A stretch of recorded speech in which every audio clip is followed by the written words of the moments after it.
lo que plantea la pregunta. ¿Dónde está el límite entre...? No, no es eso lo que plantea la pregunta. Lo que, en mi opinión, plantea aún más la pregunta es que estos eventos siempre ocurren cuando usamos fuerza militar que el mundo considera excesiva y que incluso algunos de nosotros tal vez también consideramos excesiva dentro de contra los palestinos. Entonces, la pregunta es si realmente es antisemitismo lo que está detrás de todo esto. ¿Es el mismo antisemitismo de los pogromos con Har o es algo...? ¿O es contra el gobierno israelí, digamos, y sus acciones en Gaza, es decir, contra civiles? ¿Dónde está la línea entre la crítica legítima a Israel y la incitación antisemita? ¿Hay dos personas que se ocupan de esto? Sí, pero nosotros estamos respondiendo la otra pregunta, pero dejemos que ellos respondan como quieran. Vamos a preguntarles cuál es la pregunta. Alon Levy, hola. Buenos días. Bien, hoy al frente de la comunicación civil estuvo un miembro del Equipo Nacional de Información. Esto es el comienzo de la guerra. ¿Qué es la comunicación civil? ¿Quién la financia? La comunicación civil es una iniciativa de la sociedad civil financiada por donantes extranjeros que busca promover portavoces israelíes en medios internacionales. Queremos que cualquier editor que desee conocer la perspectiva israelí cuente con Reut para representarnos en la sociedad. ¿Son judíos ricos los que financian esto? Principalmente benefactores. Benefactores, bien. Agreguemos a Eger Nevdov, activista contra el antisemitismo en Berlín. Hola, gracias. Hola, Bárgila, buena. Entonces, ¿qué opinan ustedes? ¿Cuál es la línea entre una crítica legítima y el antisemitismo, Alon? No es legítima crítica asesinar israelíes, aunque sea contra el gobierno de Israel. La pregunta es si lo que ocurre en el mundo es contra Israel o antisemitismo como antes. Gracias. Entonces, miren, este debate es irrelevante porque en la práctica no hay diferencia entre el odio a Israel. ¿Qué dijo ella? Él es irrelevante. No es agradable que digas eso, te estamos invitando a la discusión. Mira, lo interesante es que esta conversación apenas empieza ahora en Israel, pero es un debate que ya se ha estado discutiendo durante muchos años sobre toda esta cuestión. ¿Dónde está la línea entre antisemitismo y odio a Israel? En realidad no existe. No hay diferencia entre el odio a los judíos y el odio a Israel, porque la mayoría de los judíos del mundo vinculan conscientemente su identidad judía, de alguna manera, con Israel. No se puede afirmar que Israel comete genocidio, que es un país ilegítimo y malvado por naturaleza. Nanatsit, permitir que los judíos en la diáspora muestren banderas de Israel en sinagogas, envíen jóvenes a Israel y celebren el Día de la Independencia, no funciona así. Y por eso tampoco es una solución trazar una línea ficticia y exigir que se permitan calumnias contra el judaísmo de Israel, pero que no estén relacionadas con el judaísmo del mundo. No es eso lo que decimos. Lo que decimos es que la ola de lo que llaman antisemitismo siempre surge como respuesta a las acciones del gobierno de Israel. No aparece porque sí. Por eso debemos hacer esa pregunta. Pues no, porque el odio que vemos en el mundo está relacionado en realidad con tres calumnias que están relacionadas con Israel.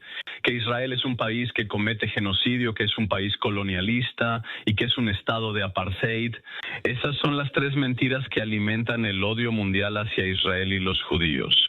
Y no tienen relación con las acciones del gobierno o las fuerzas de defensa de Israel. ¿Está relacionado con lo que sucede en la comunidad? No, porque la afirmación de que Israel está cometiendo genocidio es una acusación que comenzó 20 años antes del regreso en octubre. Nos quedamos un poco dormidos en el trabajo, pero esas acusaciones se hicieron mucho antes. No, ahí estaba Alon Bemesha. Teóricamente, por supuesto que hay una diferencia entre el antisemitismo clásico y lo que vemos hoy en día. Entonces decían que los judíos eran un elemento extraño y que eran subhumanos y que no debían ser ciudadanos entre los pueblos. Y hoy dicen que sí, que en realidad solo deberían estar en la diáspora. Nuestro problema es con el Estado independiente, así que teóricamente hay una diferencia. No, también queremos sumar a Egar Nafadov desde Berlín. ¿Qué piensas, Egar? Gracias. Principalmente apoyo. Creo que hay cierta comodidad en decir, no solo somos antisionistas o antiisraelíes. No hay problema con el antisemitismo. En realidad, todo el antisemitismo y la violencia que sufrimos en Europa es solo por ser judíos. Nadie se detiene y me pregunta, espera, ¿eres israelí o judía? Antes de escupir en mi dirección o golpear a un niño en la escuela. ¿Dónde está Praga? ¿Dónde estás tú como activista contra el antisemitismo en Berlín ante esta situación? eso me afecta en mi vida cotidiana, ya sea cuando voy a trabajar a la oficina, salgo a un bar o voy de compras al supermercado con mi hijo en el parque. Y también lo encuentro en el activismo durante estos 2 años de trabajo por la liberación de los secuestrados y haciendo llamados para su liberación, en la labor de concientización en las universidades y frente a colegas que dicen que hay una relación directa con la política del gobierno de Israel. Entonces, ¿qué hacemos realmente, Alon? El titular de ayer muestra hasta qué punto la comprensión está empezando a cambiar en el mundo. La policía en Gran Bretaña decidió que empezará a detener a activistas en manifestaciones que llaman a una intifada globalizada. ¿Qué es una intifada globalizada? Es llevar la intifada al mundo. Es un lema presente en muchas calles. Ahora, ¿quieres empezar a buscar si llevar la intifada al mundo? No solo es contra israelíes, también contra judíos, que al final es igual, pero tardó 2 años hasta que los que toman decisiones en el mundo entiendan que aquí hay un movimiento de odio que fomenta esta violencia, que llama a traer violencia política, terrorismo, a llevar este terrorismo al corazón de Occidente. Primero, es fundamental colaborar con los responsables de decisiones para que comprendan las fuentes del odio.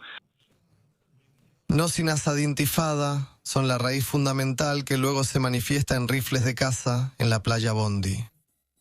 Después de todo, ¿qué fue el atentado en la sinagoga de Manchester en Yom Kippur y qué fue el ataque en Yanuká en Bondi? Es la intifada a nivel mundial. Gracias.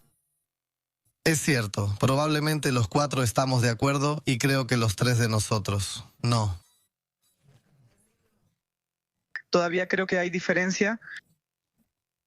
Creo que mucho de lo que está pasando ahora en el mundo no es antisemitismo en el sentido en que estamos acostumbrados a usar ese término, sino que es mucha protesta contra la política de Israel. Por eso veo que hay un poco, creo que todavía hay aquí. Si se puede aclarar la situación, incluso el antisemitismo clásico no era exactamente lo mismo que el odio a los judíos en la Edad Media, que era más un asunto religioso y luego se volvió más un asunto de raza. Pero el asunto hoy en día...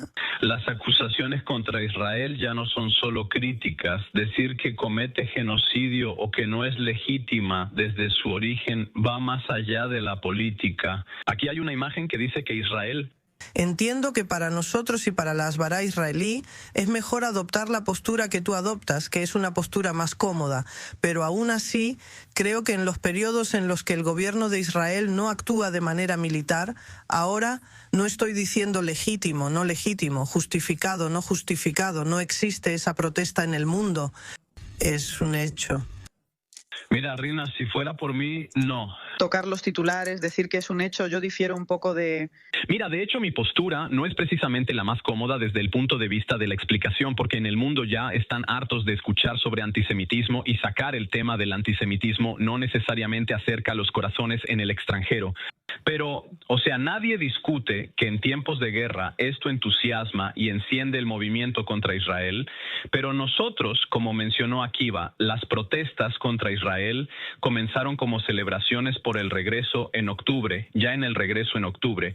Eso significa que la violencia aquí no es algo que haga que la gente se sienta horrorizada por lo que hace Israel. La violencia de Hamas el 7 de octubre inspiró, llenó de orgullo y emoción a muchos círculos en el mundo, porque ya creían que Israel no es legítimo y que los israelíes son nazis.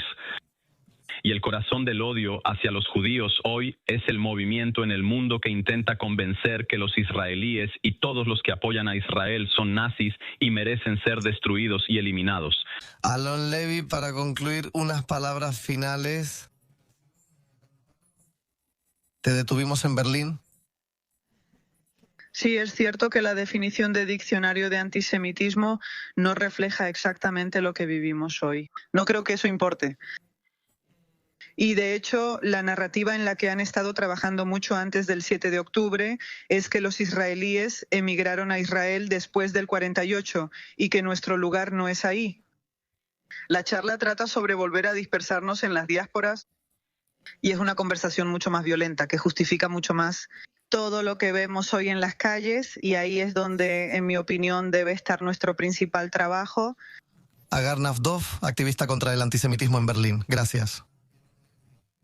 Gracias, que tenga un buen día. El jefe del discurso civil, recordado por abrir los ojos en esa entrevista. Entonces inviten a Alon Levy con la luz en los ojos. Así lo escribió Akiva en nuestro grupo de WhatsApp. Para que no nos confundamos, para que sepamos exactamente de quién estamos hablando. Sí. Gracias a todos.